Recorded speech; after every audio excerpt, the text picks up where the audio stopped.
Hi hello నమస్తే welcome to Telugu post channel. నేను Sindhu. Age just a number. ఏదైనా సాధించాలని అనుకుంటే వయస్సు అడ్డంకి అని ఎంతో మంది అనుకుంటూ ఉంటారు. కానీ అదేది నిజం కాదు.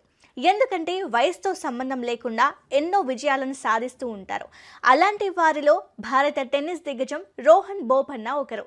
రోహన్ బోపన్న పురుషుల డబుల్స్ టెన్నిస్ చరిత్రలో ప్రపంచ నెంబర్ 1గా నిలిచిన అతిపెద్ద వయస్కుడిగా అరుదైన రికార్డు సాధించారు. 43 ఏళ్ల బోపన్న ఆస్ట్రేలియా ఓపెన్ లో సెమీఫైనల్స్ కు అర్హత సాధించి ఈ ఘనతను సొంతం చేసుకున్నాడు.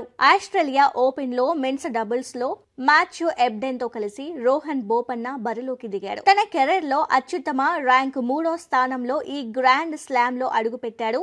క్వార్టర్ ఫైనల్లో అర్జెంటీనా జంట మాక్సిమో గోన్జాలెజ్, ఆండ్రూ మోల్టెనీపై బోపన్న ఆడి 6-4, 7-6 విజయం సాధించింది.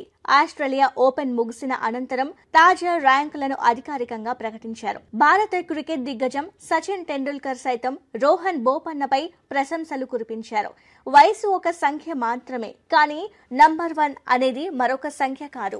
అభినందనలు రోహన్. పురుషుల డబుల్స్ లో ఈ వయసులో నెంబర్ 1గా నిలవడం నిజంగా అద్భుతం అని సచిన్ ప్రశంసించారు. డబుల్స్ లో వరల్డ్ నెంబర్ 1 ర్యాంకును సాధించిన 4వ భారత క్రీడాకారుడిగా రోహన్ బోపన్న రికార్డు సాధించారు.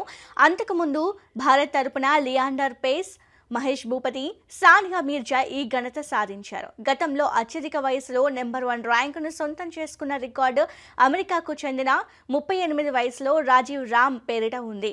ఇప్పుడు ఆ రికార్డును రోహన్ బోపన్న తుడిచిపెట్టారు.